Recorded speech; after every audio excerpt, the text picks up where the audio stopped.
morning, good morning, good morning. Welcome to the review segment of Good Morning Africa, live from our studios number 48, Swanika Street in Abelinkpe. A reminder that we are also in 46 other African countries via satellites. We are also in some parts of Europe and South America. On the internet, connect with us at facebook.com/Pan-African Television, also youtube.com/Pan-African Television. We are streaming live on both platforms. Make sure you join us if you can't watch from your television sets. Your messages are very important, so you can send us your thoughts via the text line that you can see on your screens, 0559-919-802, 0559-919-802. Right. Let's look at the topics that we have tabled for this morning's discussion before I proceed to introduce my guests. As typical of us, we start our morning conversations with an African story. So we are looking at the three countries, the three West African countries that have decided to break away from ECOWAS. The story says West African bloc risks disintegration if juntas quit. For vandalizing the memory of Osajefo, Napo is unfit for presidency, or Ohininto charges. This story is the banner headline of the Insight newspaper. You grab to this edition, you'll find it there. Minority security recruitment claims false. This is coming from the majority in parliament. And finally, inflation decreases marginally from 23.1% to 22.8%. This is a story that the business analyst has captured. So these are the topics that we have found discussion worthy this morning. And once again, I'll implore you to be a part of the conversation. Honorable Eric Ajay Mensah is the member of parliament. Isaac Ajay Mensah, beg your pardon, is the member of parliament for the Wassa East constituency. He's the ranking member on the Roads Committee of Parliament. Good morning, sir. Of course, as usual, Comrade Kwesi Pratt is here with us on a Thursday morning. He is the General Secretary of the Socialist Movement of Ghana. Mr. Pratt, good morning. Good morning, sir. Right. Also, Councillor Apia Dankwa is a staunch member of the Movement for Change. He's also a private legal practitioner. Council. Yeah, bless. Good morning. Good morning. I trust you're fine. I'm doing great yourself. I'm very well, thank you. Right. So, without further ado, we'll get into our first topic for conversation. Of course, that is our African story. We do know for a fact that Mali, Niger, Burkina Faso, they have decided to secede or move away from the economic community of West African states. Now, it says the West African bloc ECOWAS has warned that it risks disintegration and worsened insecurity after Burkina Faso, Mali, and Niger formalized their breakaway union. The head of the ECOWAS Commission said the move was a major blow to the 50-year-old bloc and could have serious consequences if they do not reverse their decision. It comes after the military leaders of the three countries said on Saturday that they were irrevocably, that's the word, irrevocably turning their backs on the 15-member ECOWAS to form a confederation of their own states. The juntas came into power after a series of coups between 2020 and 2023, with ECOWAS responding by imposing sanctions demanding a quick restoration of civilian rule. ECOWAS even threatened to use military force before backing down. Some of the sanctions have since been removed, and the bloc has been seeking the return of these countries. ECOWAS says the latest move by the juntas could disrupt the freedom of movement of people across the region and undermine efforts to combat regional insecurity, especially in intelligence sharing. Our region is facing the risk of disintegration, ECOWAS Commission President Omar Aliu Toure warned on Sunday. It's a long story, but I'll end it here and give Councillor Apia Dankwa the opportunity to share his thoughts on this development. So let me take this opportunity to wish your lovely viewers a good morning. And let me add that it's always a privilege to share a platform with the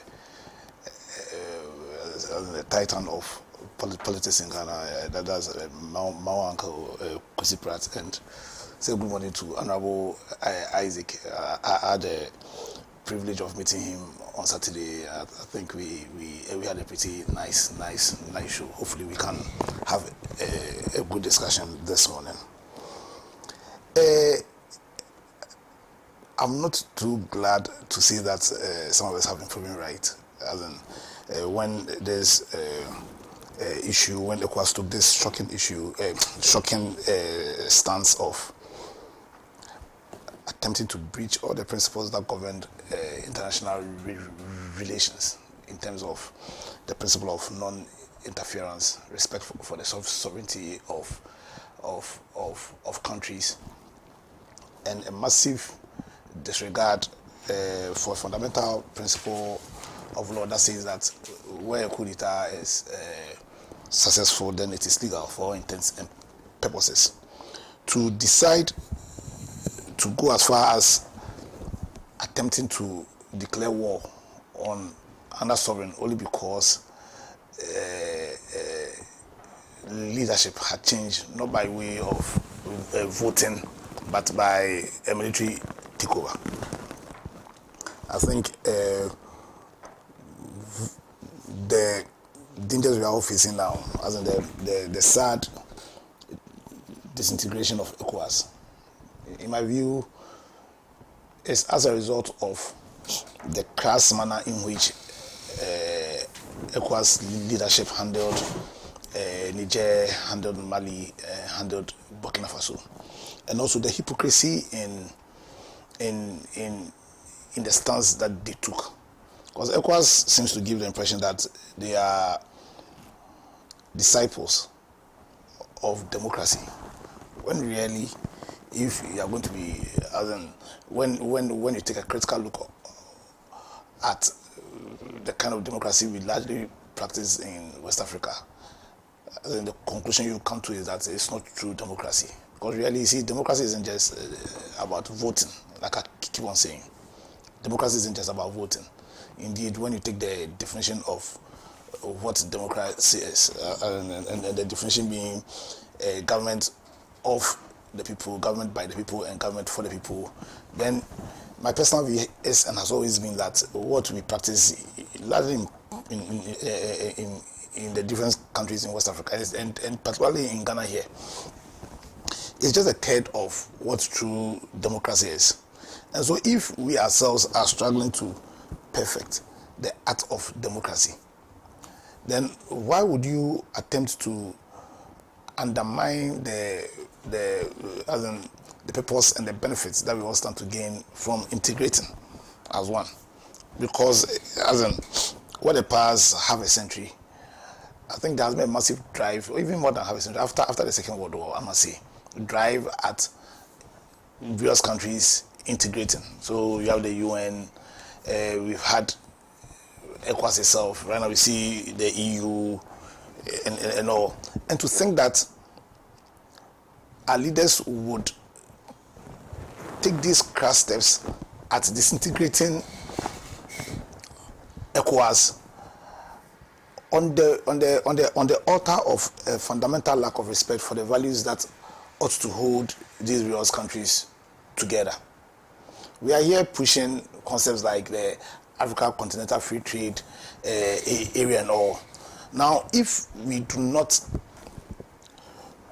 show a fundamental respect for the principles that ought to hold different countries together, as in to hold different countries in their integration attempts, then I think we may just be wasting our time. Clearly, as much as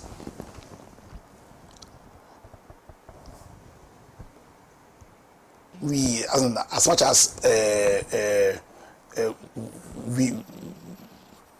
are or believe or agree that really to best protect our liberties, our lives and all, then we should run a system of governance that seeks to limit governmental powers. It is also necessary to recognize that if we are going to integrate and then benefit from same, it is necessary that we respect the principles and values that will bind various countries together.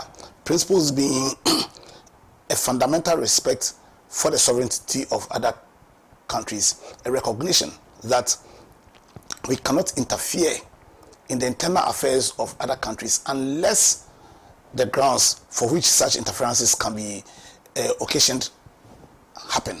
Yeah, I understand. And so let's say if there's a genocide happening in another West African country, then you can justify why there'll be a need for you to interfere in their internal affairs. But where there's a coup d'etat, and that coup d'etat has legitimacy because all the test of legitimacy has been fulfilled. You understand? And then taking into consideration the fact that you that have West African countries, for all intents and purposes, are not practicing true democracy. Because true democracy, like I said, is not just about voting. You understand? Then when you're a leader, and when we demand that you have proper perspective of issues, then you would not undermine the purpose of this integration just on the altar of something that you yourself are unable to fulfill. So like the report rightly said, beyond the fact that right now there'll be massive impact on our economies, because as in these tomato and onion issues, I think right now we are already seeing the impact of this integration, because some of the benefits of the integration is the ease of trade, ease of movement, the fact that these various West African countries or countries within the ECOWAS group share intelligence. Now, where there's this integration, beyond the massive impact on the economies, the integration also exposes us to incredible risks. Because whether you like it or not, we face a massive risk with the rise of, or the attempt of dominance by the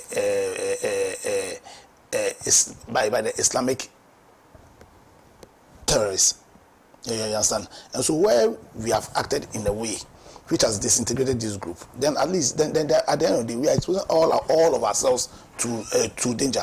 Also, another issue that, in my view, is causing this massive disintegration is the hold of the colonial masters, or the attempt of the colonial masters to still lay claim to this sub-region. And I know as a second topic is about Nkrumah. But it's like Nkrumah was a prophet.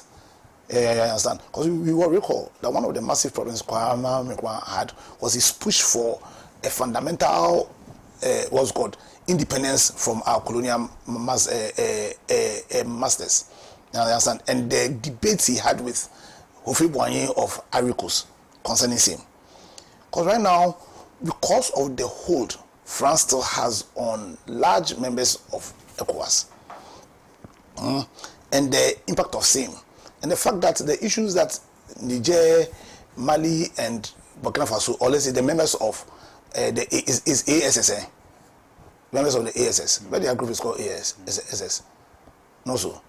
Yes, and the members of the ASS, I don't want to mention the name together. I don't want to mention the name together, but because of the attempts by these groups, as in the members of the new group, to sever all ties with France as well. What's clearly is it is one of the issues. One of the critical issues is how do we treat our colonial masters now?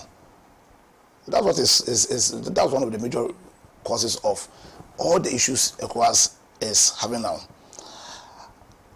I'll just say that ECOWAS need to reaffirm its commitments to why they were formed in the first place.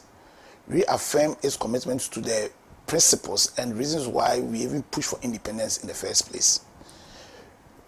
Reaffirm its commitments to their obligation to see to the well-being of all the citizens of ECOWAS, and do everything in their power to get these three countries back on board, because of the massive repercussions of this integration, this integration, and to make a massive commitment to the principles that hold international integration together. these principles being a respect of the sovereignty of every country, a respect for the principle of non-interference, and a respect to the principle of the equality of all nations in the community of nations. That if these principles are breached, then there's no way ECOWAS or any other international association for that matter can stand. Thank you.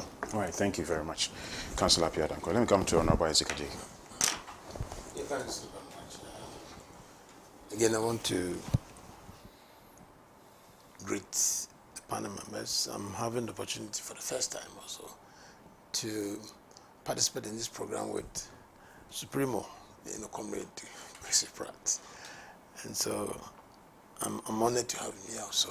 For last week, last Saturday, I was with my young man, colleague. We had very nice discussions. That was very good. So my regards to them as well, and of course yourself. So, and of course I need to extend warm regards also to our cherished viewers and of course my constituents, the NDC Ghanaians, at large. So I think that the issue at stake now, the issue relating to the secession of the three ECOWAS states, Burkina Faso, Mali and Niger, from the ECOWAS never came as a surprise. It was a deliberate policy of ECOWAS. The leadership took a decision to get them sanctioned for the fact that they have, gone through the process of coup d'etat and many more. My concern, my worry, is that the time that that decision was taken, I think Ghana was the president. The seat was for Ghana, and that was during the time that Nana Akufo-Addo was the chairman for ECOWAS. And for that decision to be pushed and pushed hardly, I thought that wasn't too good enough.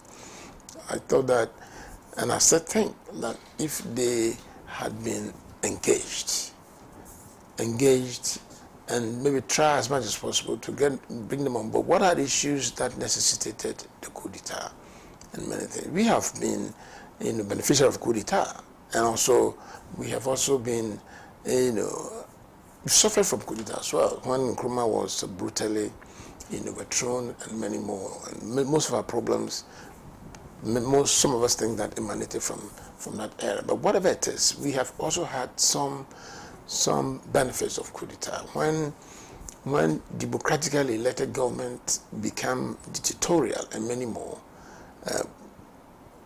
people get a way of venting their issues through some of these things. So we find a way of making sure that it doesn't happen again. So we can make laws and behave. Politicians and leaders should have to rule in a manner that will not encourage coup d'etat. It isn't a matter of force, but I believe and I know that this new colonial masters, the France and UK, I have an issue with the France. With ECOWAS, the Francophone countries are more, and they have a more or less big economy, sort of.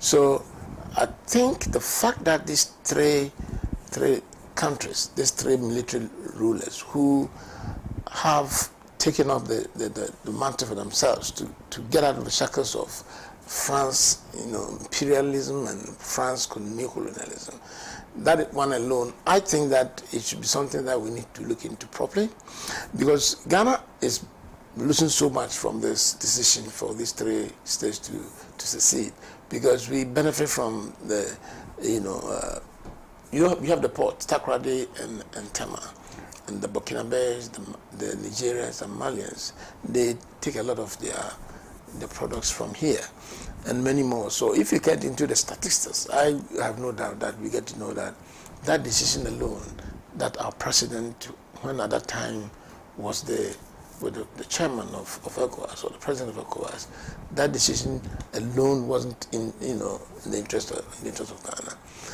I think that particularly the Burkinabe president, Traoré, right? He is making wonders, and if you to get the details of what he is actually doing within this, that short period of 2 years in the areas of the agricultural development, infrastructure development, and many more. So the issue is that, has there been any benefit from this coup d'etat? We don't encourage, I wouldn't encourage that there should be coup d'etats. But the point is that does not mean that when an action is taken, it means that you must go to that stretch where you sort of ostracize them and say, we are sanctioning you anymore. And certainly it is coming from the colonial masters. To the extent that Burkina Faso, these three countries, we want to secede entirely, we don't want to do anything with their colonial master. That alone is huge. And they use their language, everything. And for them to say no way to France, that's a big blow. And for us to allow ourselves, for France to, because I remember there were some visits to France by leadership here and many more. There were some interactions when this coup started and took place. There were some interactions and some engagement, between our leadership and that of France. So I think that was a decision that should not happen again. We are not encouraging that there should be coup d'etat, but when issues of misunderstanding happens, we need to find a way as a people, to resolve those issues. Let's pray that we have the current chairman will be able to convince them to come back. We need to make sure that they come back. And leadership should have, the West Africa, the ECOWAS leaders should be able to have that humility and say, we made the very wrong decision, so we need you back.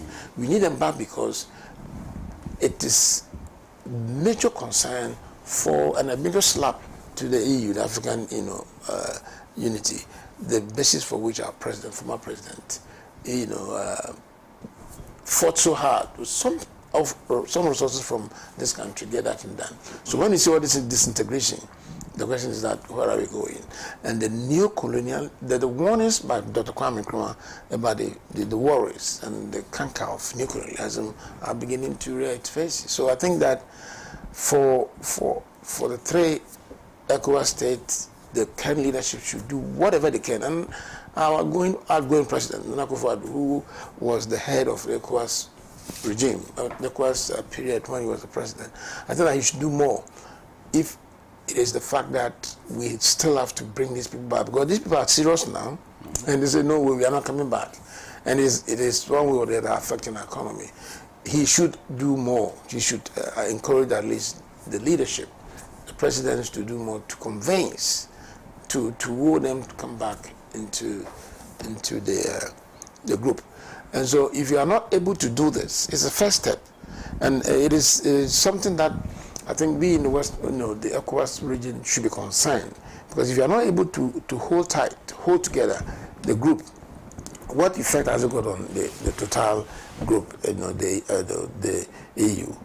So I think it's a challenge, and my recommendation is that leadership, and Ghana should take the lead, because I think Akufo-Addo, we were at the time the lead, we were leading that group when those sanctions and those threats were given. Now the guys are saying, hey, we don't care again, we are going away. So my recommendation is that let's do well to bring all of them together, stay as a united group, so we can realize the objective for which the EU was formed, and i.e. the total United States of Africa. All right. Thank you very much, Honorable Isaac J. Let me come to Comrade Pratt. Well, first of all, the current narrative about West Africa and ECOWAS is not true. You don't have a situation where three countries have walked away from ECOWAS. You have a situation where ECOWAS itself deliberately pushed them out of the organization. So that must be very clear. The Alliance of Sahel States was formed after these neo-colonial leaders in ECOWAS, backed by their colonial enslavers, had failed in all attempts to attack, to wage war on them, and to subjugate them. Subjugate them, not to put them under West African subjugation, but to put them back under French subjugation. So that narrative is completely wrong. And if you start from there, your analysis will be wrong. Okay. Now, these are three countries in which coup d'etats have occurred. And ECOWAS is supposedly reacting to these coup d'etats. Tell me one leader in West Africa who won elections clean and fair. And to that extent, many of the leaders in West Africa are not substantially different from coup leaders. They are looking at form rather than looking at substance. And in the process, they've made many silly mistakes. Okay. Now, I've been watching what is happening in Mali. I used to watch what is happening in Guinea. I've lost interest in Guinea. I'm watching what is happening in Burkina Faso and also Niger. No doubt at all that some of these leaders, military leaders, have the capacity to beat even elected leaders in other West African countries in elections in their own countries.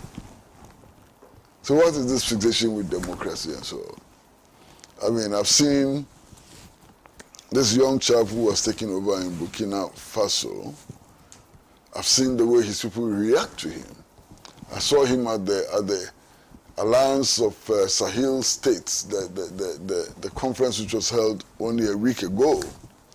And I saw how people in the streets reacted to him.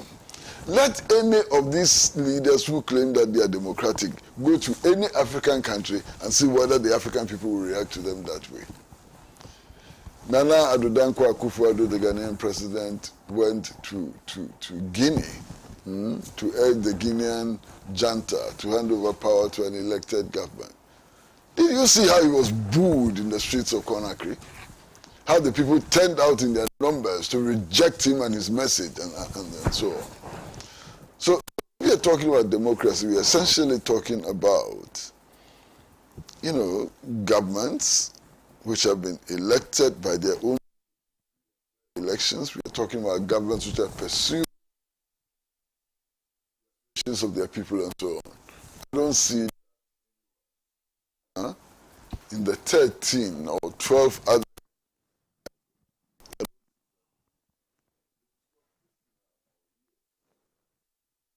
these their sermons on democratic government and so on. I've heard some people say that a bad civilian government is necessarily better than a good military government. That's a load of nonsense. Look at the Ghanaian experience. Look at the experience since 1957. Look at the civilian governments we've had here. Apart from the Nkrumah administration, which of the civilian governments can claim that it pursued the national interest more vigorously than the Champon government, which is a military government? So they should stop wasting our years. Look at what is happening around the sub-region. Senegal. Macky Sall is misbehaving there, was misbehaving there.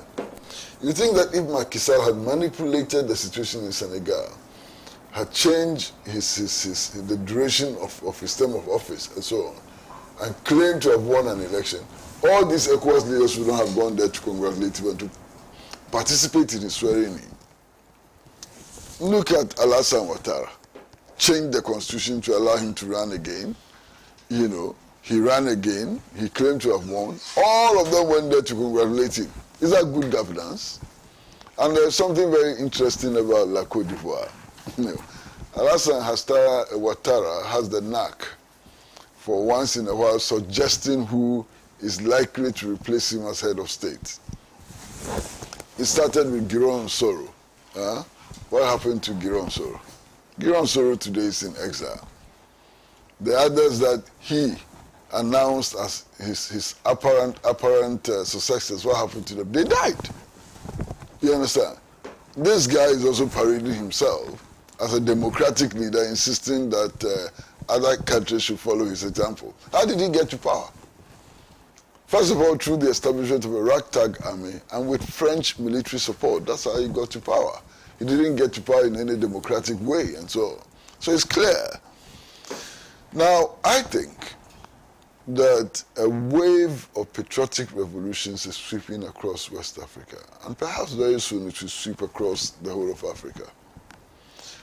This wave of patriotic revolutions is insisting that the African people should have a right to own their resources and to exploit these resources for their own benefit.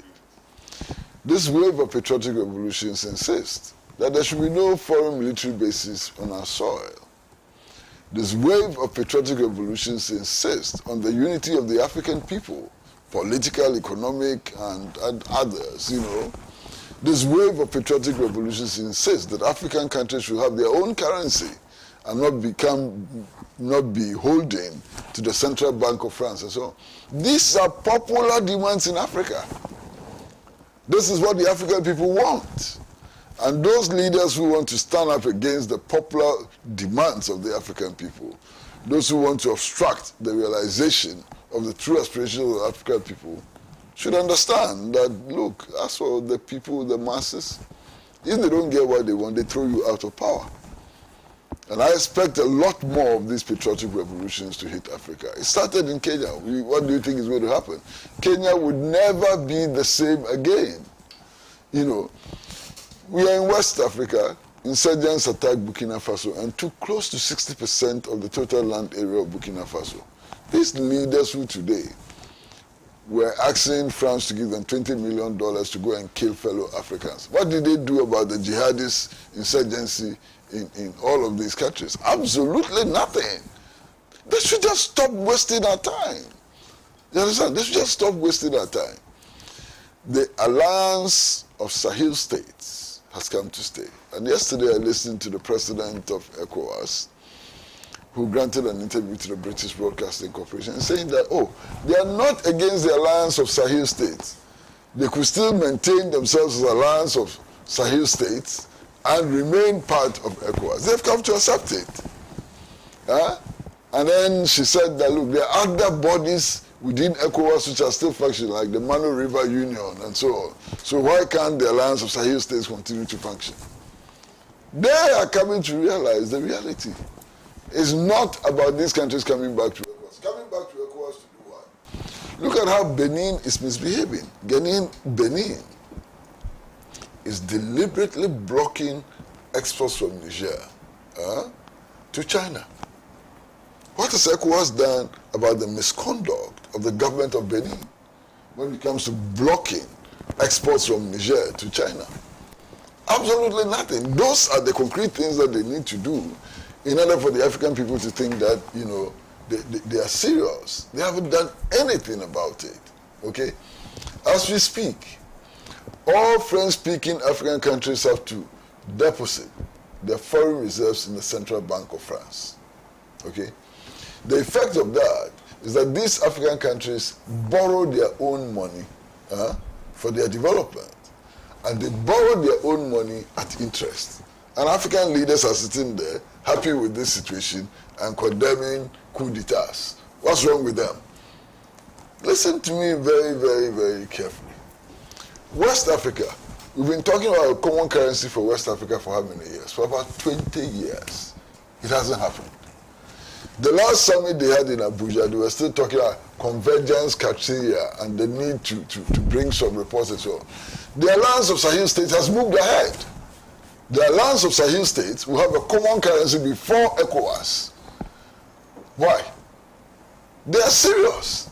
They know what it is for them to have a common currency. They know how that would impact the economic development and so on. Not these half-baked, nitwit leaders that we have who are nothing but surrogates of France and Britain and the United States of America. They shouldn't waste our time. Right, thank you, Comrade Pratt. You two can be a part of the show. Let me know what your thoughts are already. I've received a number of messages. I'll read this one from Stephen Peng. He says, good morning, blessed. There is no way the three breakaway countries will return to ECOWAS when Nana Addo Bawumia are still in charge. The president of Burkina Faso cannot look into any of these faces at meetings when they betrayed Burkina Faso to the American president in exchange for the IMF bailout. God forbid. Stephen Peng from WAP. This one here says, hi, good morning, bless. and your able panelists. Watching you live from Lagos, Nigeria. Bless, the first sign of arrogance since you got the running mate slot. Okay, we are actually coming back to that topic, but your message isn't so clear, so kindly reconstruct and send to me. I'll read it for you. Good morning, Bless. We must let the MPP know that the country is not for them. Ghanaians should come out in their numbers to vote out this party and bring in the unifier back. Tamale Central. My name is Ilyasu. All right. Thank you, Ilyasu, for your message. I'll also read this one, which says, "Good morning, Pan-African TV. Based on the reckless your Nkrumah statement by Napo, I suggest this September, when we celebrate Nkrumah's birthday, let us organize 1 week of Nkrumah's legacy in all the regions and a vigil at his birthplace." My name is Khalil from Teshi. Thank you, Khalil, for your message. Mr. Afarijan of Bompata says, if previous government of John Mahama is being named by the current government as incompetent, then this current government is said to be retrogressive government. Where is Reverend Professor Marty? Okay, right. Thank you so much for your message. But it appears a lot of you are itching to hear the thoughts of our panelists on our next topic for conversation. 2 days ago was the unveiling ceremony of the running mates to Dr. Mahmoud Bawumia, Dr. Matthew Opoku Prempeh Napo. That is actually his moniker. That's what a lot of people call him. So he was there. He made some comments in relation to this government and past government. And according to him, this government has outperformed every other government since independence. He made particular reference to Ghana's first president, Osajifo Dr. Kwame Nkrumah, with some, pronouns which hasn't gone down well with a lot of people. I won't bore you with so much talk. Straight away, I'll let Council start this conversation for us once again. Napo. You see, Bless, I think to do justice to this issue, we will need to attempt to break down the issues. And I think to break it down, we have to break it down to the views of majority of Ghanaians about Napo before his announcement, how people felt about him before the announcement. The process, the fact that the MPP felt that they needed to present Napo to the Asante Hene Otufor Osei the second. Is it the admonishment or the advice Otufor gave Napo? And how Napo conducted himself just about, 10 or 30 minutes after the said announcement. And also an analysis of whether or not Nana Akufo-Addo's performance as a president, as the leader of Ghana, surpasses Osajifo Dr. Kwame Nkrumah. You understand? Or whether or not, in fact, we even need to make that analysis. Because in my view, Danado is struggling.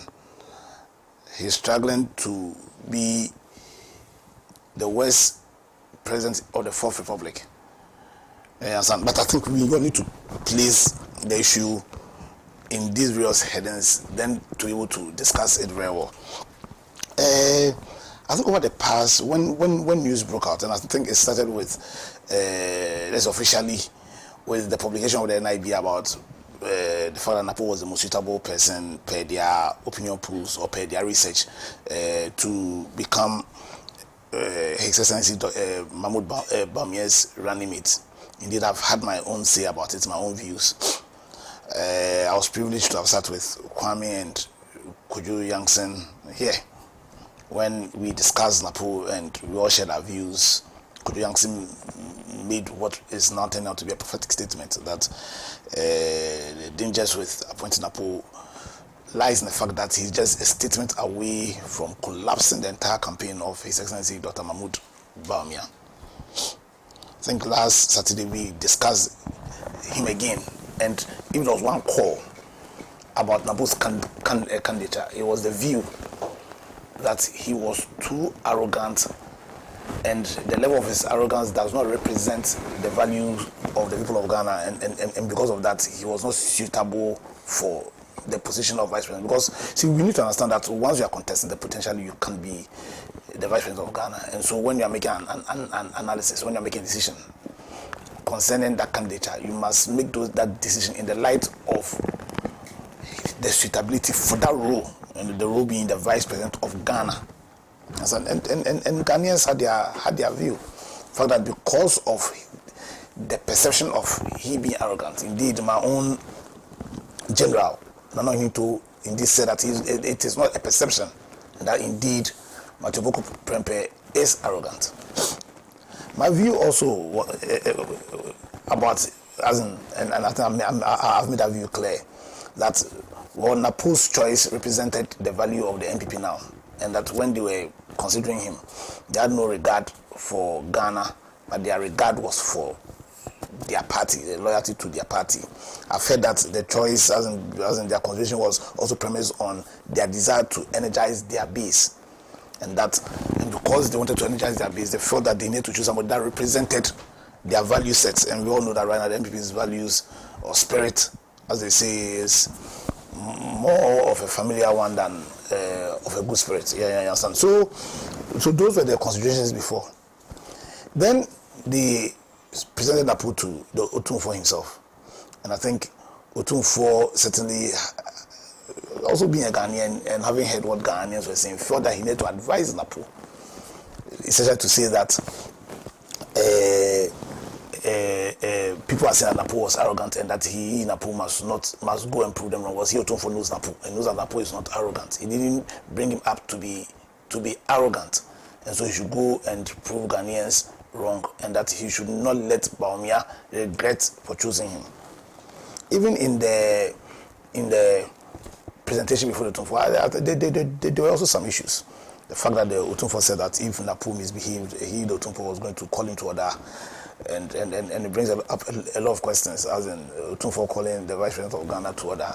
That's a discussion for another day. Then within just about 10 to 20 minutes after this fantastic advice, from the Otumfuo, Napo goes on stage and he proves everybody right. He proves everybody right that indeed he is more than arrogant. I think those of you who are connoisseurs of the English language can find a word beyond arrogance. He proves everybody right. And what was shocking was the fact that Napo had the cockroach audacity to mention Nanado's name in the same sentence as Osajifo Dr. Kwame Nkrumah. For me, that was most shocking. It was beyond that opinion. The opinion he stated, being very dishonest. And I know that we all have rights to opinion, but the opinions are backed by facts. Beyond the dishonesty of the opinion, what was shocking was the sheer arrogance and disrespect in that opinion. Because when you are mentioning Osajifo Dr. Kwame Nkrumah, you are talking about a titan. You understand? And it's not about whether or not you share his ideas or not, whether you agree with his politics or not.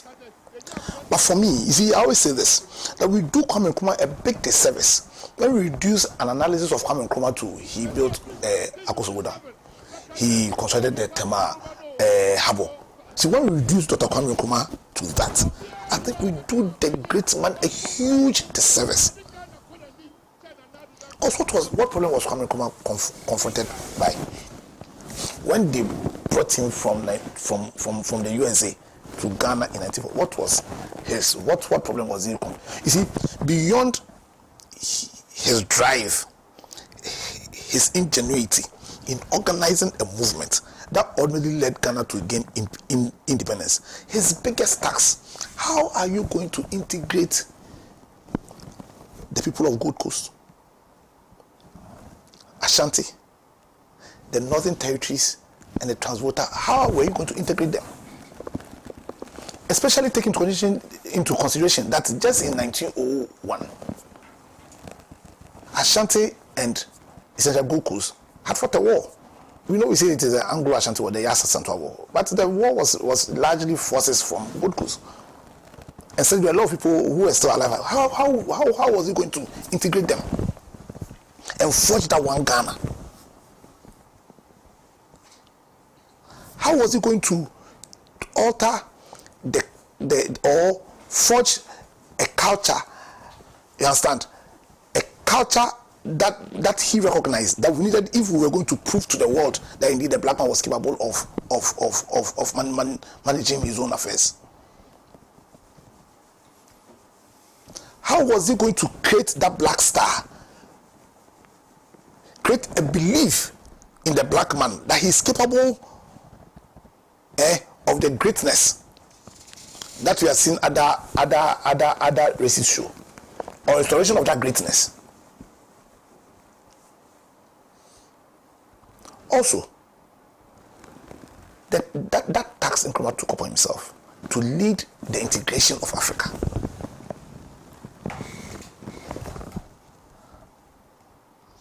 That's the mettle of the man we are talking. Because Kwame Nkrumah, you see, when I hear as people talk about the EU and all, and to think that way back in the times of Nkrumah, 50s and 60s, Kwame Nkrumah saw the benefits of reintegrating as one. You understand? And was ready to push that agenda. Today, the relative peace we have in Ghana, is because of the massive success of the integration of Nkrumah in terms of the integration of the tribes. You understand? Because all the things we were mentioned, Akosomo Dam, the schools, and all, they were all part of a bigger agenda, a recognition that to place the black man in a situation where we could manage our own affairs, then you needed people who were one, who were united. You needed a people who were educated, informed. You needed to create that economic environment where we can trade amongst ourselves. Understand? He also recognized that, listen, there was that danger of we being colonized again. You understand? And so he needed to create a leadership that would prevent that new form of colonialism. Kwame Nkrumah fought against forces unimaginable. And today, the impact of Kwame Nkrumah's leadership, I will even say presidency, the impact of Kwame Nkrumah's leadership is seen in the overall confidence of all black people across the world. In fact, Ghana is still reaping the benefits of the institution Kwame Nkrumah. And so, for Matthew Opoku Prempeh to have the audacity to compare Nado to a man that the world voted and said he was the African of the millennium. Because we should recall that in 2000, the whole world voted Kwame Nkrumah as the African of the millennium. That was a recognition not only of the presidency of the man Kwame Nkrumah, not only of the leadership of the man Kwame Nkrumah, but it was a recognition for everything Nkrumah stood for and how Nkrumah selflessly gave of himself to uplift the dignity of all black men.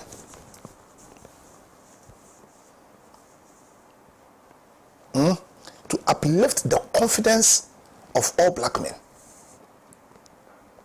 It was in the selflessness Nkrumah showed in putting the black man on the map, on the globe, on the global map. That's the colossus we are talking about. So for Matthew Opoku Prempeh to refer to Kwame Nkrumah as Mo Kwame Nkrumah, no, and to even attempt to compare Nana-Addo to Kwame Nkrumah was a slap in the face of all Africans, not just Ghanaians. Napo slapped the face of every single black person by that disrespect. And if he's so arrogant as to attempt to disrespect Kwame Nkrumah, then he's also disrespecting our values as Ghanaians, as black people. He's disrespecting our dignity as Africans, as black people.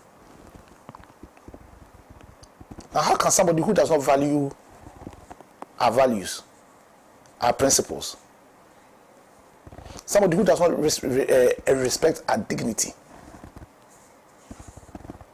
why should he even be considered for leadership?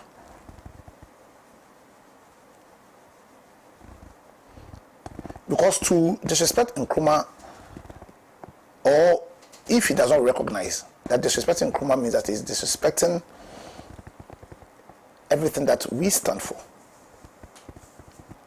If he does not recognize that disrespecting Nkrumah is a disrespect of where we want to go, where we want to get to.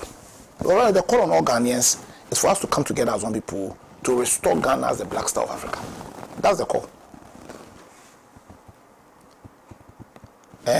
To restore the dignity of Ghana and of black people. And so if NAPO cannot respect that, if in the face of this calamity of leadership, the leadership of Nana Akufo-Addo, if NAPO can disrespect our collective dignity by this unfortunate dishonesty of his opinion in attempting to mention Nanado's name in the same sentence as Osajifo Dr. Kwame Nkrumah, then it's clear that the man is just not fit to lead, to be vice president of Ghana. It's clear. And so for me, I know some people want to look at the state, at what happened in the light of his disrespect for Asante Hene. Because he also disrespected Asante Hene and disrespected every Asante man, as in for want of a better word. But that's not as serious as the disrespect for Kwame Nkrumah, especially because of what Kwame Nkrumah stands for. And so, a lot more will be said. But like I said on Saturday, I'll say it again. Clearly, when the MPP were choosing NAPO, they didn't have any regard for what represented all of our values. They didn't have regard for what represented all of our dignity. They were just thinking, they were thinking parochial. They were thinking about their party. But even if their party, right now, the spirit that is following them, was the spirit that was following them between 92 and 2008, as much as that would have been wrong, at least I would have understood them a bit. But the party clearly is failing to understand that they are choosing somebody who can potentially become the president or the vice president of Ghana. And because of that, their regard or their consideration must be beyond their party. But they must choose somebody who can represent the interests, the ideals, the value set of all of us. And especially because of the position of Ghana within the community of black nations. Then indeed, when you are choosing a leader, you must also have regard for the interest of all the black peoples of this world, for the Pan-African agenda. But because of how low they sunk, you go and choose somebody who on his outdooring as a candidate has no qualms, has no fear to disrespect the doyen of Pan-Africanism. And because of that wanton disrespect, I think if there's any doubt, if anybody in Ghana has any doubt as to where they should send their votes, where they should place their endorsement, it is clear beyond a shadow of doubt that it cannot be to Mahmoud Bawumia and his vice president NAPO, because certainly everything they stand for, everything they represent is adverse to everything the people of Ghana and the people of the Committee of Nations of Pan-Africa stand for. And because of that, we should reject them come 7 December 2024. Thank you. Thank you. Councillor Pierre Dankwa. Right, let me come to you, Mr. Ezekije. Thank you so very much. Since Saturday, when MPP adored their running mate Napo, and that big nasty talk, if that is the right word to use, bringing Kwame Nkrumah in, I've been monitoring the radio stations, and so much of anger and hate you could see, you could hear from people, whether NDC or MPP. And for me, it's very dangerous. It is worrying because you can imagine, you can see the effect of what is happening now, the despondency, the poverty level, the worries of Ghanaians. Now we know we have issues. Ghana is almost, we're a banana state. Everything is in shambles. So the question is, MPP has a program adoring their running mate, and so they decided to go to Kumasi. Kumasi is their stronghold. Of course, Napo is from Kumasi. Otumfuo is in Kumasi, and I'm told is a royal. Napo is a royal. So you see that the gurus, all the big ones of MPP, well, the president was there, the former president Kufuor was there, all of the big ones, the running mate and, what they call it, Dr. Mahmoud Baumia, they were all there. So why is Nkrumah's name coming in now? That's my worry. Why are you bringing Nkrumah's name? Because you have all it takes to do your own thing. Nkrumah, my colleague and many other people, and I know Supremo will come in with, because it affects the core of even this office, Kwame Nkrumah. So the question is that, so why is MPP doing their own thing, and all of a sudden, Kwame Nkrumah's name, and not just Kwame Nkrumah's name, denigration of the name, Kwame Nkrumah. Kwame Nkrumah is a can, or Fanti, or Chi, or Wasa, Nzama, Kwame Nkrumah. It's so denigrating, Kwame Nkrumah. And so it means that President Nkrumah is gone, he's dead. So he's gone home. He's gone home to eternity and he's gone home to where he comes from. He's from Western region.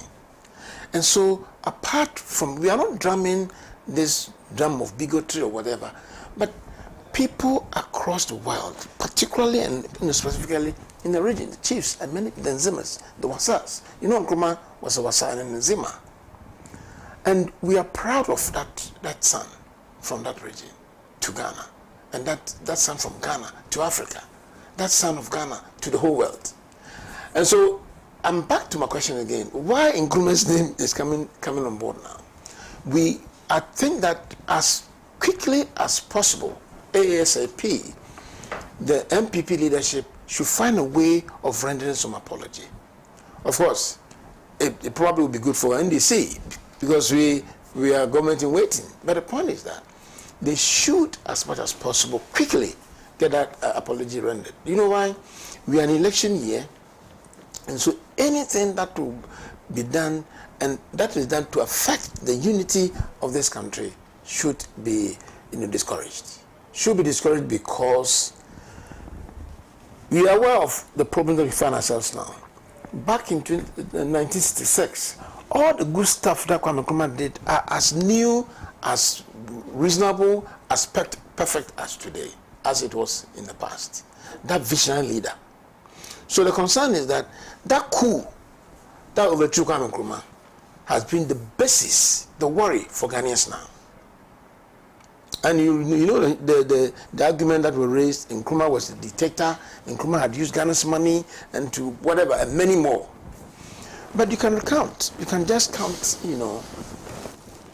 in this big space, all that Nkrumah did, the social, the cultural, the economic, and infrastructure development in Ghana, for Ghana, Africa, and whole world. And that is why in 2000 he was named the man of the millennium.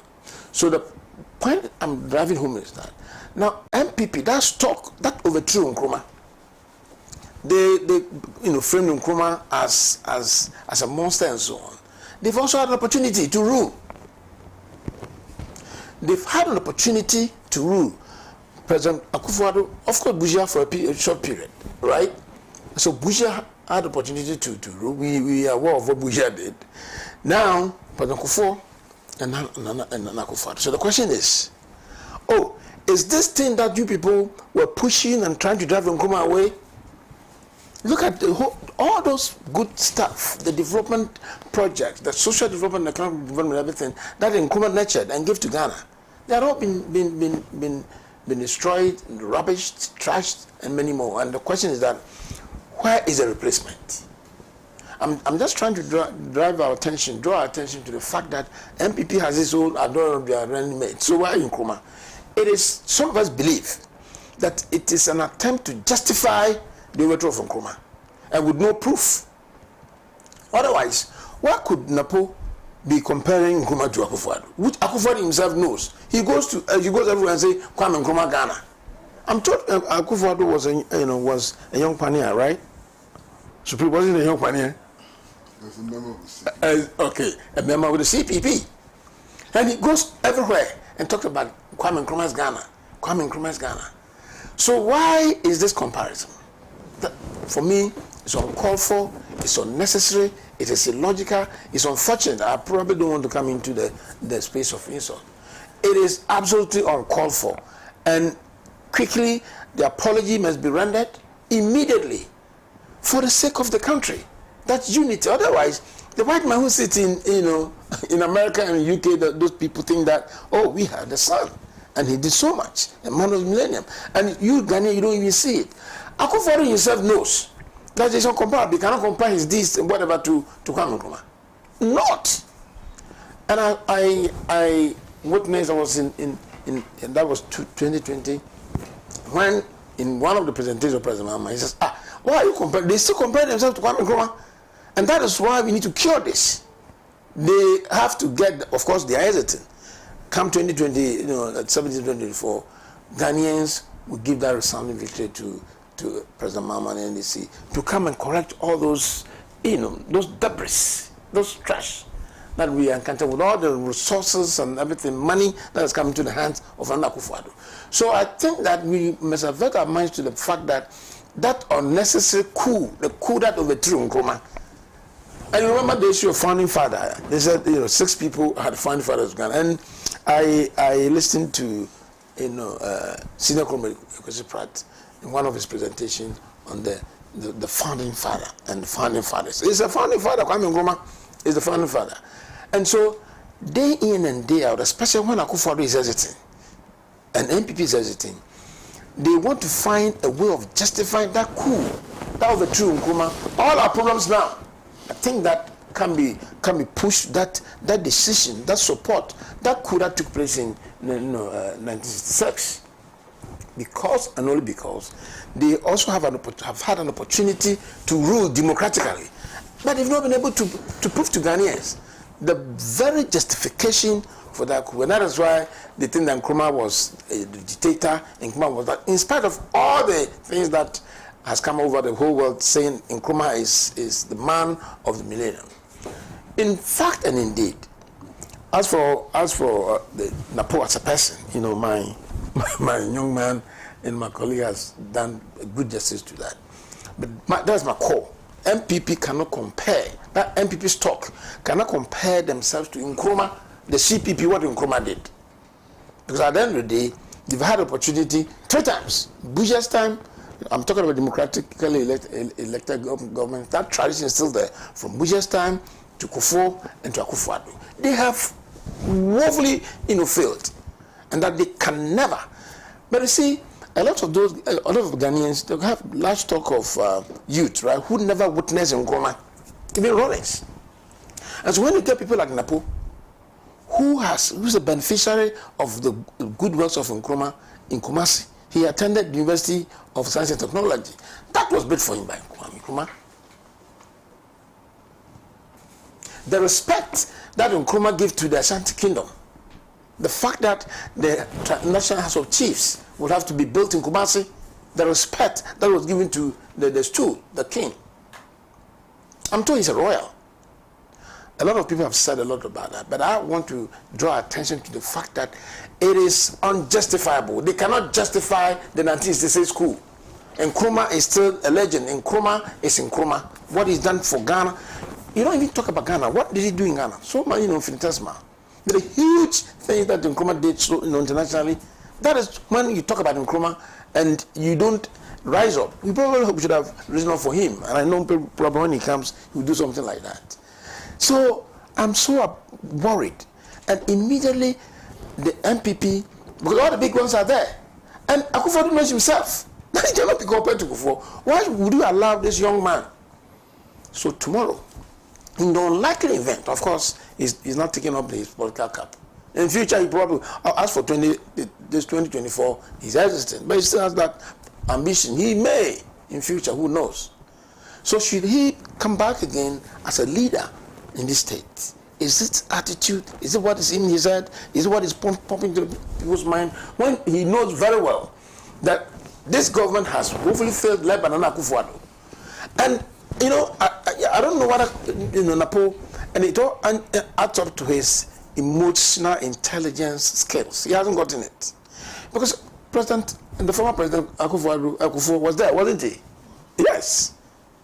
And just a few minutes, he was advised by Rutufo. They were all there. That lack of emotional intelligence. So he could not realize that all these big ones were there. I've not seen the audio, the video, the demeanor, the personal disposition of the body language of Akufo-Addo. When Napo was saying that, when Napo was comparing, I wish to see that and see his face and his body language. It is uncalled for. That was unnecessary. But you see, he has to be condemned. The MPP must find a way of condemning him. And if they said Napo is arrogant, these are the signs of arrogance. Immediately, I'm sorry. Maybe I was overtaken by events and not over excitement, whatever. But he has, as of now, today is what? It's been 2 days since. Yes. And he hasn't come out. And I've never heard anything. Look, I've heard somebody saying that he's Napo. Somebody was asked, where does he come from? Where is he?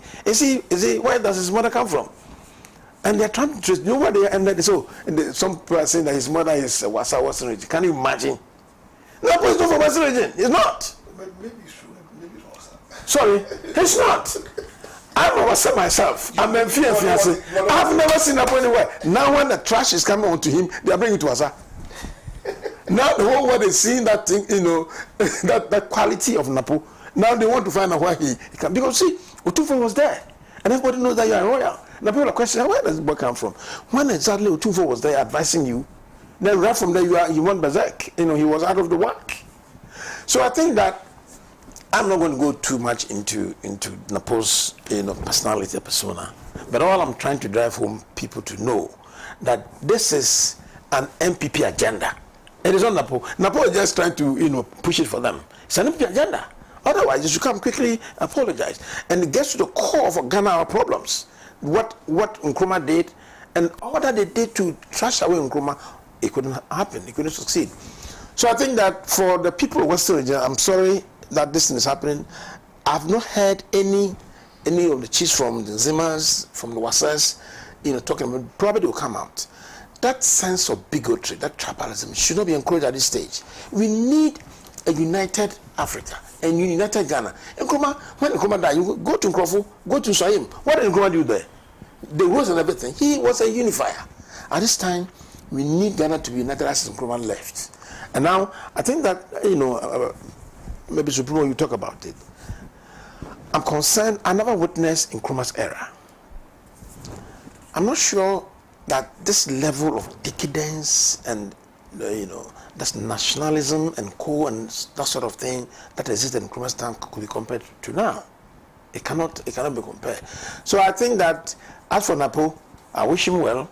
I will advise him to quickly come out, and because you see, it is for him, and in a can, it's just the so what he's doing now, he will repeat. So I advise that you quickly. I'm not going to go into the personal whether he's doing everything is there. Even MPP, one of our colleagues in Parliament said, for Napo, he cannot unite people, and Napo cannot hold the hand of an MP to go into a constituency. That arrogance. So what is an arrogance? If you say somebody is an arrogant, It tells you that when one does something wrong and is unable to retract or say, I'm sorry, if that thing persists, that person is arrogant. So they said it, they didn't listen, and I think that it's only Napo who could champion that agenda for them. Not that Akufo-Addo is editing. That agenda of, justifying the 1962, justifying all they did against Kwame Nkrumah, destroying the books, destroying the legacy and everything. So Napo is assuring them, especially the youth who are coming up, he's telling them that Akufo-Addo, not Kufo, not Akufo-Addo, is the man. I'm disappointed. All right. Thank you very much. I'll read a few messages before I come to Comrade Pratt. Hi, Pan-African TV. Good morning. My name is Dawood Diallo. I'm a Malian, watching you live from Legon. Greetings to Uncle Pratt. I'm a true Sahelian. Viva AES. Thank you so much for your message. Nana Baumia's government in 8 years couldn't even refurbish Komfanoche Teaching Hospital, to the extent that Otumfuo has to beg for funds to get it done. Napo and those defending him aren't ashamed of this, but rather justifying Nanado's horrible governance and comparing it to that of Nkrumah. Those pretentious MPP neutrals cheering on Napo to carry on may love the MPP party more than Ghana, but on December 7, they will turn their back and realize Napo has become like a pork meat being sold in a zongo. Nobody will buy it. Brekese Kwame Aristocrat from Kaswa Old Barrier sent this one. Thank you for your message. Good morning, Bless. I think Napo is in himself.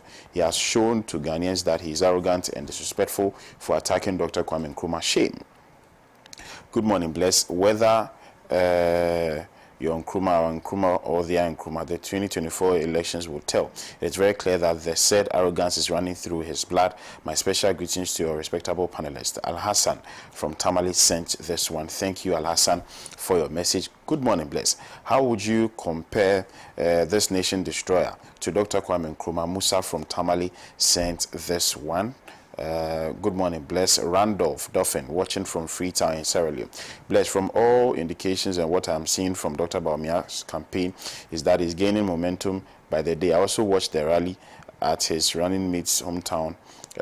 Politics is all about numbers, and Dr. Baumia knows how to swing opinion in most towns and villages. The opposition needs to form a united front if they want to overcome the MPP. If not, I am afraid. Okay, thank you, Randolph Dauphin, and thank you for watching all the way from Freetown in Sierra Leone. Good morning, Bless. I'm Kwame Alex from Uti. Napo just fulfilled prophecy. Olarutimi said, who the gods want to destroy, they first make mad. He just hammered the last nail to the coffin of the MPP. They are gone, and permanently too. Thank you for your message, and many thanks for doing the watching. Bless. Good morning to you and your panel, especially Councillor Pia Dankwa. Tell whoever that Kwame Nkrumah's Tema city with its industry alone is much more better than the whole MPP 1 and 2. Napo's speech was punctuated by familiar spirit, period. Yakumba Kofi Asante from Enyan Dentra sent this one. Thank you for your message. There are lots of them coming in, but I'll try to read a few more. 2 things everybody has to observe here. When the king was talking, the vice president was laughing while Napo's face looked unhappy. Secondly, watch carefully the face of the chairman at platform when Napo was insulting all the previous presidents. It means the party elders behind him are not happy about all he was talking. J.K. Gidiglo sent this one. Thank you. Hi, host. Akufo-Addo must be blamed for the host. Akufo-Addo must be blamed. Okay, you meant woes. Akufo-Addo must be blamed for the woes of ECOWAS and AU because he connives with Western powers to undermine ECOWAS and Africa. Akufo-Addo, as ECOWAS chairman, openly supported other leaders to rig elections and abuse citizens in Ivory Coast, Guinea, Togo, and Uganda to hold on to power against the will of the people. In Togo, for instance, Akufo-Addo deployed soldiers to help the president fall to retain power when the citizens were crying for change. Thank you, Ken Williams, for your message. I'll read this final one. Okay. Brave Pascal from Tema says, it's erroneous to compare NPP to Nkrumah. It's like your father built a house and you paint one side of it, and now you say you did better than your father. Are you normal? Thank you for your message. Right. On this note, I'll come to Comrade Pratt.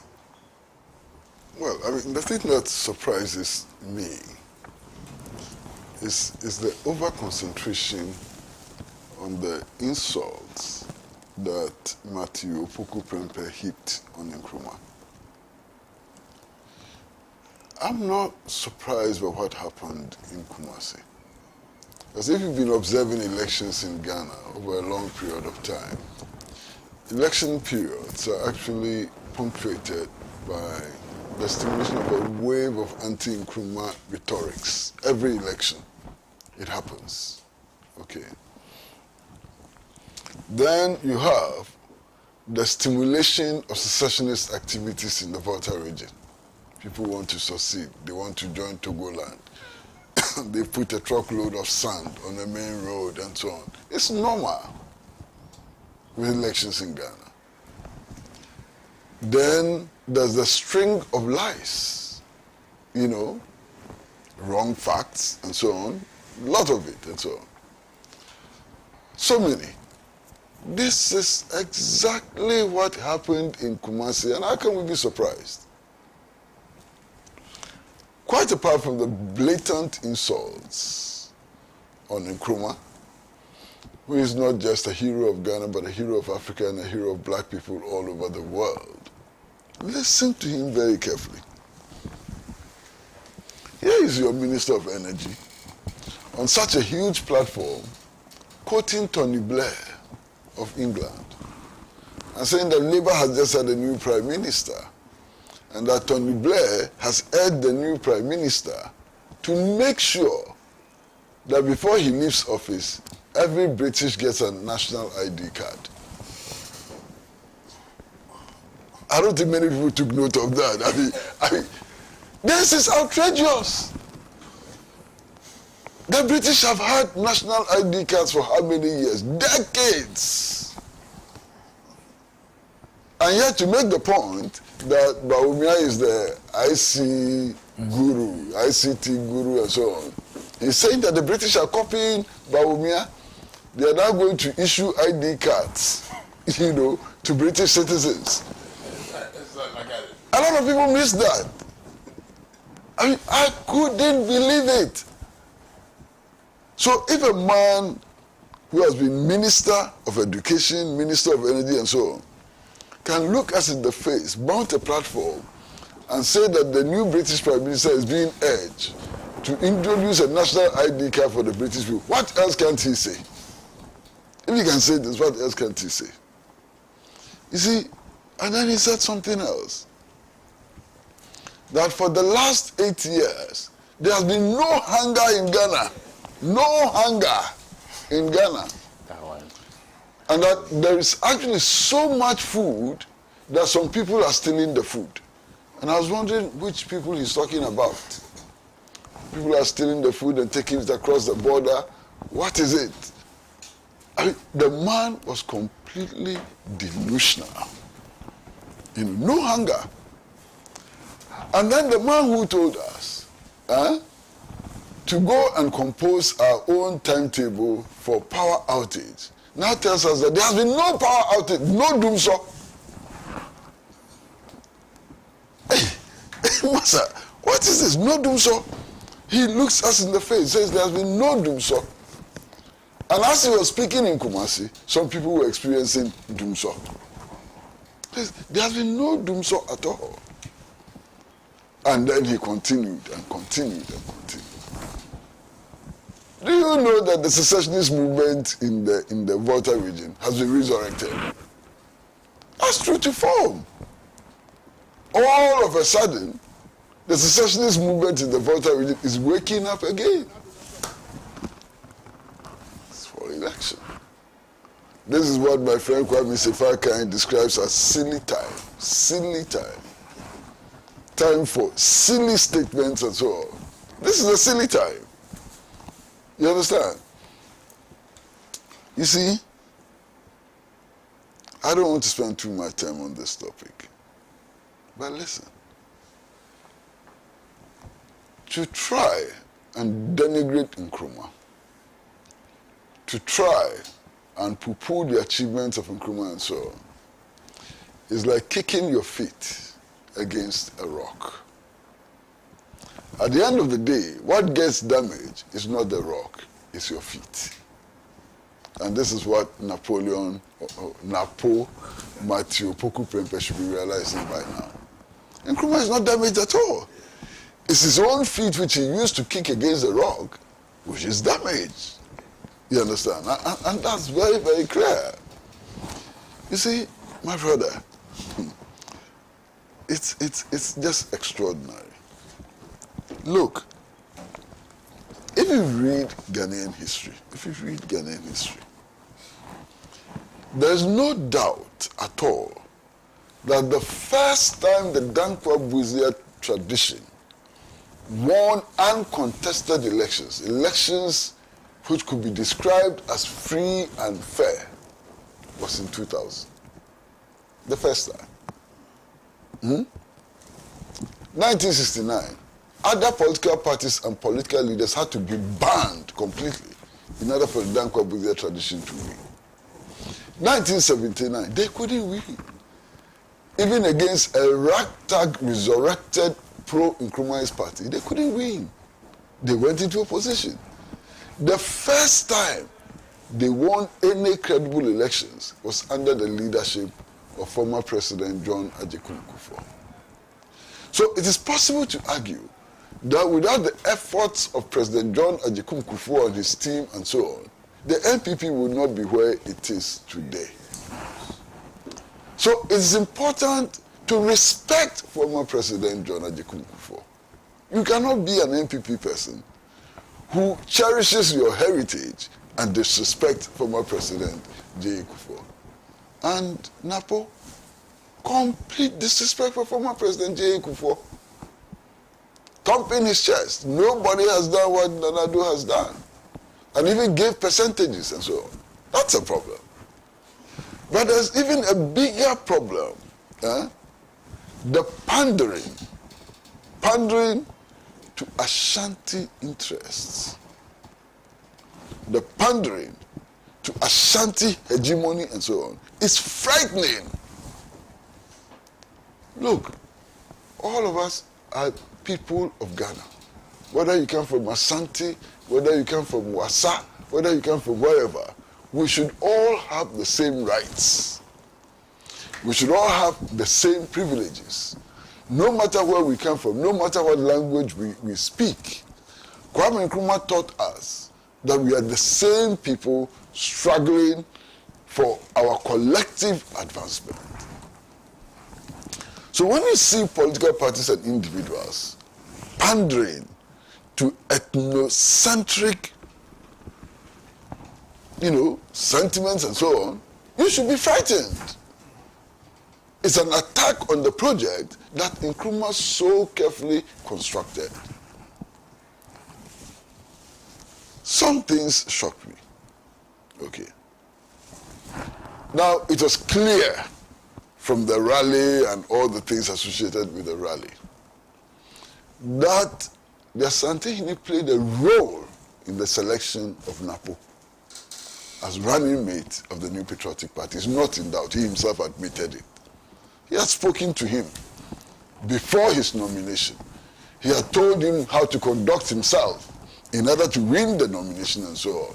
You understand? So it was clear that he had played a part. No problem. I won't quarrel with that. It is clear that he had played a part, but I'm not quarreling with that. But then he goes on to say that he's giving Napo a lot of advice, and that if he goes to government and misbehaves, if they win the elections, and he goes into government and misbehaves, the president should report Napo to him so he can discipline Napo. Hey! I mean, this is serious. So, what is the hierarchy in our country? The vice president is subject to discipline by one chief. What is the basis of that? Where is that in the Constitution? If the president, in whom resides the sovereignty of the collective people of Ghana, Dagombas, Ashantis, Sisalas, Frafras, Fantis, Achims, and so on. If the president cannot discipline the vice president, Supreme Commander of the Ghana Armed Forces cannot discipline the vice president, and one chief, no matter how big he may be, is the one to discipline our vice president, then something has happened. Maybe we should go back and look at our Republican status. Because our Republican status does not vest sovereignty in chiefs. It vests sovereignty in the president. And a lot of people haven't taken note of that statement. For me, that's a critical statement. It's a most important statement. Who disciplined the vice president when he goes wrong? Wow. I mean, this is just, my brother, incredible. Okay. Now, there are so many other things to be said, but I don't think that we'll have the time to say everything. The important thing is that since these statements, these untruthful statements, these insulting statements and so on were made, there has been some public reaction. And yesterday, even from the stable of the New Patriotic Party, there were wild reactions. You know, yesterday, if you monitor radio stations in Kumasi, even Kumasi, the reactions were not favorable at all, even in Kumasi. Okay. Now, what is the reaction? The reaction is that another minister in the Akufo-Addo government has come to say that all the criticisms against NAPO are virtually stupid. He says nonsense. The criticisms are nonsense and crap and so on. So the problem is not just Matthew Poku Prempe. It's deep. A whole minister. Yesterday, when I heard him on radio, I couldn't believe it. Talking about crap and nonsense and so on. And saying that when people are bold and courageous and articulate, they say they are arrogant. What happened in Kumasi? Is that bold, articulate, and courageous? What happened in Kumasi? Is that bold, articulate, and courageous? Can't believe it. But you see, if you are accused of arrogance, if you are accused of lack of decorum, if you are accused of all the things Matthew Poku Prempe has been accused of, and your number one defender is KT Hammond, you have a bigger problem than you started with. Think about it. There's a member of parliament, minister, who goes to parliament and says that young people are stupid. Young people are stupid. Doesn't make any distinction. Young people are plainly stupid. You should be careful not to get into his presence. You this. Especially, I also have. He says their beard, even their beard annoys him more than anything. You are wearing the same beard. You know, he says that about young people. You look at Napo himself, Matthew Poku Prempe, and I'm asking myself, is the NPP looking for votes in Keita? I doubt. Because one of the perennial problems in Keita has for a long time been sea erosion. Yeah. So the building of a sea defense project in Keita is key to the survival of the people of Keita. Matthew Poku Prempe threatens that if his own government makes a mistake of making budgetary allocation for the building of a sea defense project in Keita, he will lead a demonstration of Ashantis. My goodness, why not just a demonstration, but a demonstration of Ashantis against the construction of a sea defense project in Keita? I can't believe it. So, Keita there, I think they don't want any votes from Keita, it's clear. They've made it's clear they don't want any votes from Keita. Massa, it didn't end there. Teachers who hold diploma certificates, He describes them as stupid people. Teachers who hold diplomacy, that is because they don't have brains. That they ended up. So you expect to get their votes? I just wonder, do you actually expect to get their votes? And they say he's energizing the base. So what is the base? The base is anti-Qatar. The base is anti-teachers with diploma certificates. The base is anti-Nkrumah, and so on. Then that base must be very small. If that is the base is not capable of winning an election. You understand? That base cannot win an election. And I wonder why anybody will be energizing the base. But in any case, he says other things. You know, there's a leading MPP person also who happens to be stationed in Kumasi. And he made a very interesting statement. He says, oh, why? He knows that the people may not vote for MPP, but he's not worried. Because on the day of the elections, dwarfs will be conjured to fill the ballot boxes. You remember this statement? Yeah. Dwarfs. They will conjure dwarfs to fill the ballot boxes. What does that mean? I know that there are no dwarfs anywhere in the world. The only people who fill ballot boxes when the people have not voted are crooks and bandits who rig elections. But this is a statement which was made to us, plain-faced, okay? Other statements have been made. What does Napo say? As for Napo, he also made reference to dwarfs, okay? And he says that those of them who know dwarfs, I don't know dwarfs, but those of them who know dwarfs, their feet point backwards, but they walk forward.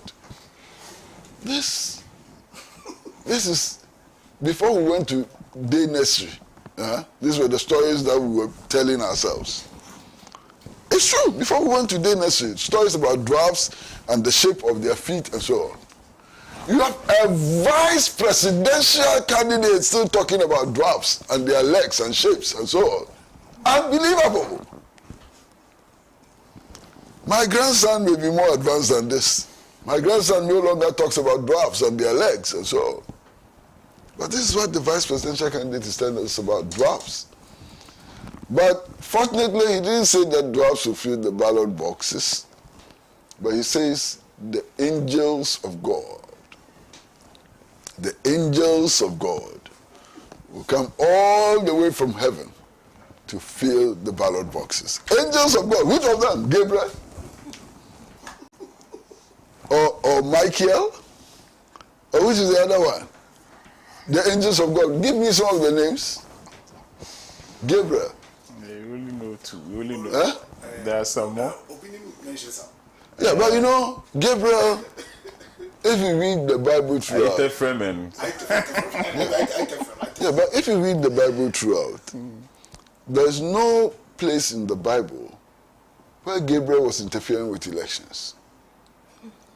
Gabriel, his speciality is impregnating women, or at least impregnating one woman, Mary. I lie.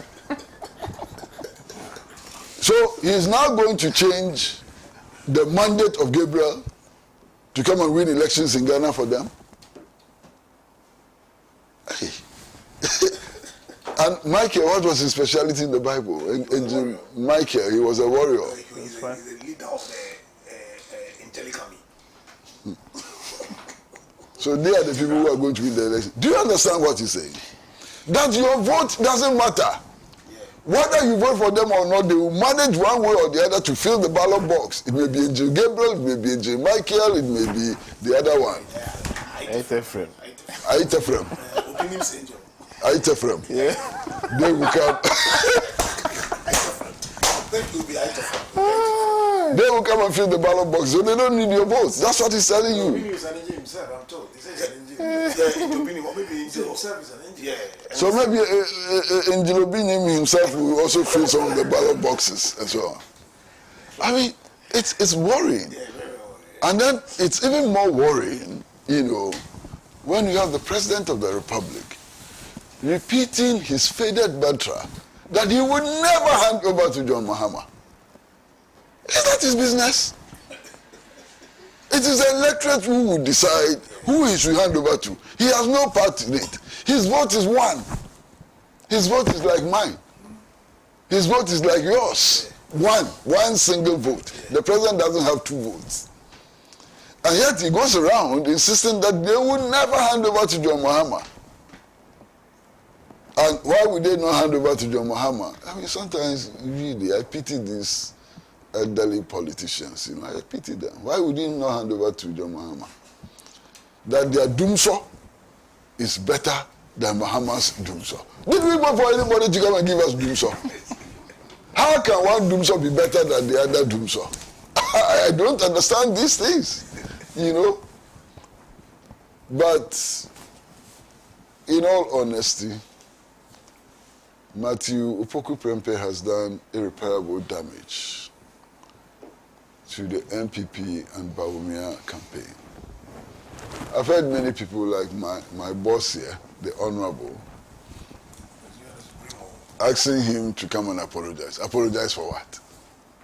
Apology will not do anything. The damage is done. They have to suffer the consequences. Apologize to what? And yesterday I heard somebody from the CBP issued a long statement asking him to come and apologize to them. Nkrumah is for the whole of Ghana, the whole of Africa, and the world. Nobody has ownership of Nkrumah. Nkrumah is for Ghana, is for Africa, and is for the world. And indeed, what has happened in Kumasi should be an indication of how big Nkrumah is. Master, the man died in 1972. And if you attack him in 2024, look at the avalanche you unleash. He's too huge. Too huge. You go to the AU Secretariat. That's the only statue, huge, giant statue, standing in front of the AU building. That's in Kwame Nkrumah. You go to Mali, the biggest statue in Mali is Kwame Nkrumah's statue. You go to Kenya, their most important road is named after Kwame Nkrumah. Everywhere you go, Kwame Nkrumah is there. You go to the Heroes Park in Cuba, Nkrumah's statue is standing there. Where else? And this is the monument you want to kick against. It's up to you. It's up to you. The important thing, again, one of the important things, is simply that it is not everybody in the Dankwa Buzia tradition of the New Patriotic Party who buys into this childishness and reckless abuse of our history. And I was pleasantly surprised yesterday when Nana Ohininto, I think he's the apparent General Secretary of the Movement for Change, issued a very strong-worded, well-thought-through statement on the matter. You understand? I interviewed Mr. Alan Kojo Trematin, and I was impressed by his huge regard for Osajifo Dr. Kwame Nkrumah and also former President Kufuor. His huge regard for these two gentlemen was most impressive. And there are many others in the New Patriotic Party who actually feel cringy when they hear people in their party go on this binge of ill-educated, you know, ill-educated, uninformed attacks on Nkrumah and what he stood for. Right. Thank you very much. I mean, you heard Kennedy Japan on Nkrumah. You heard Kennedy Japan on Nkrumah. Clear! Yeah. Kennedy Japan was clear on Nkrumah. Yeah. That Nkrumah is the primus inter pares when it comes to evaluating Ghanaian leaders since independence. This is Kennedy Japan. Yeah. Right. We have a lot of comments. Today I've received several messages from our cherished viewers. We have just 5 minutes. I think it's only right that I use the remaining five minutes to also read their thoughts out. And I'll start with YouTube, where we have a bulk of our views this morning. Abubakar Osumano says, if Asante Hene, the overall embodiment of Asante Man, with his efforts both behind closed doors and in the public to exorcise Napo of his arrogance, instantly crashes flat in the face of Asante Hene, what then would happen? Okay. LCCNA says, Napo, you dare not compare this tennis ball of a government to a mighty oak tree. Osajifo Dr. Kwame Nkrumah, the soul of Ghana, will fight MPP come December 7. Thank you so much. Anthony McPhail says, Pan-African television acquired by my brother. I'm a black man from America who loves his African roots, and I love your station. All right, thank you so much for your message. I'll go to some more on WhatsApp. This one here says, good morning, bless. Okay, the message isn't so clear, so I don't think I'll proceed with it. But let me read this one. It says, my name is Alhaji Hamza from Pig Farm. Good morning, my brother. The agenda to disrespect Kwame Nkrumah has been on the table of MPP for far too long. What Napo just did to speak is to speak the mind of the MPP party. This is a political party which is trying hard to rewrite the history of this country simply because of Nkrumah. My brother, I will urge you to go out there, buy a book entitled The Dark Days in Ghana, written by Nkrumah. You will cry for this country. This was the same people who went to England to meet the Queen just to tell her that Ghana was not ready for independence. But Nkrumah stood on his feet, and it is possible to have independence for Ghana. These were the people who were collaborating with the Western powers to overthrow Nkrumah. History will tell you that some of them were paid by the CIA to plan those dirty things against Nkrumah. My brother, Nkrumah has no size, period. Right, thank you so much, Alhaji Hamza, for your message. John Paul says, good morning, bless. It's now that Napo demonstrated his naivety and ignorance, proving it to Otumfuo right after the king was not certain, and asking about his arrogancy by many and campaigning for the MPP in an indirect manner. But Napo manifested it right in front of him and the global audience. You can prevent a pregnant woman from throwing up. You can't paint him as a white angel. He will mess up again. Seydou John Paul, former SRC president of Tamale Technical University. Thank you, Seydou John Paul, for your message. The MPP ought to apologize for the reckless and unguarded comments made by their vice presidential candidate, Dr. Matthew Opoku Prempeh. He has demonstrated recklessness and sheer incompetence in his capacity as education and energy minister. The ceremony organized to unveil Napo as the vice presidential candidate was an opportunity for him to really demonstrate to Ghanaians that he is not arrogant as people tout him.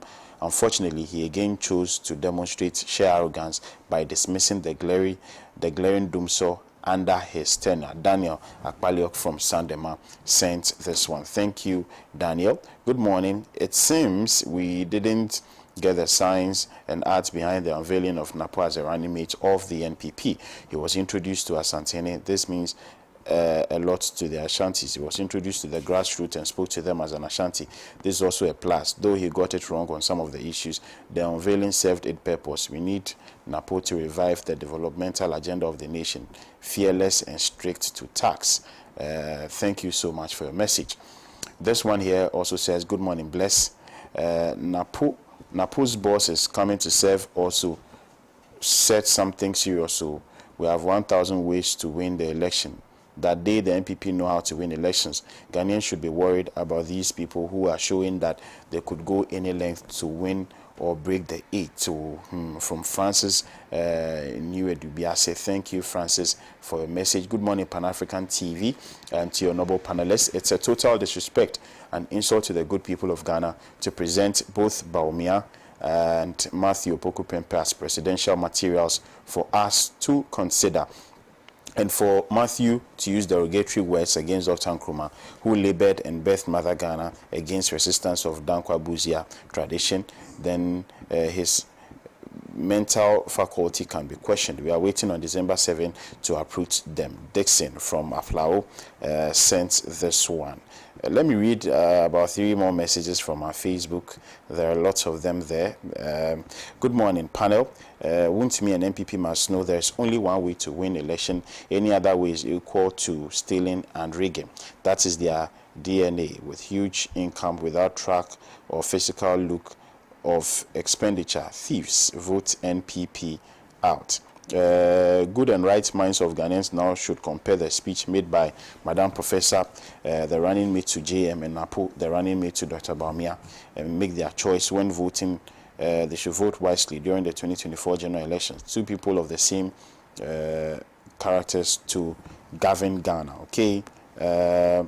Altruist Nana Kwesi Apiasi says Napo is arrogant, incompetent, disrespectful, dishonorable. Ghanaians should vote wisely for a tried and tested leader in John Dramani Mahama. Thank you so much. Our time is up. We need to go. So many messages. Unfortunately, I couldn't read any of them. But we've had a riveting conversation here on Pan-African Television, and I've enjoyed every bit of it.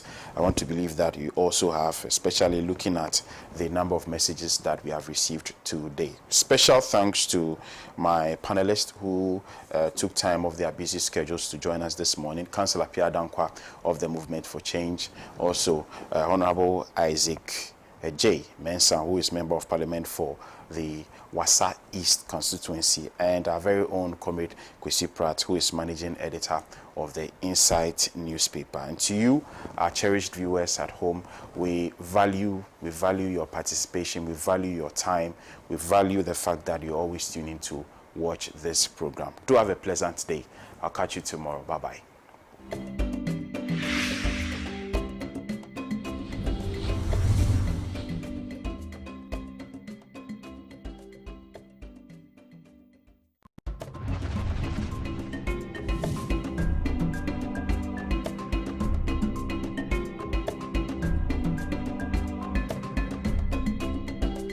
The journey to political success requires careful guidance. However, many young politicians face uncoordinated paths with no clear direction. The only blueprint and resources available to the youth lies in the experiences of seasoned politicians. The time has come to change the political paradigm and invest into political mentorship. The Young Professional Business Network is set to make that a reality. We invite all young aspiring politicians and professionals to our political mentorship event. Meet our speakers, Madam Faustina Nelson, Mr. Stephen Ayensu Intin, Honorable Afenyo Maken, Honorable Okujeto Ablakwa, Honorable Fatima Abubakar, Honorable Francis Javier Sosu, Mr. Benjamin Kwashi, and our founder Daniela Martin, who are all poised to share with us their plans, tactics, and decisions that shaped their political journeys. You have heard it all. Join us at the Wesley Towers, Accra on Saturday the 13th of July at exactly 10 a.m. to kickstart your political journey. Connect with us at Young Professionals BN across all social media handles or contact us with the details below. We look forward to seeing you there.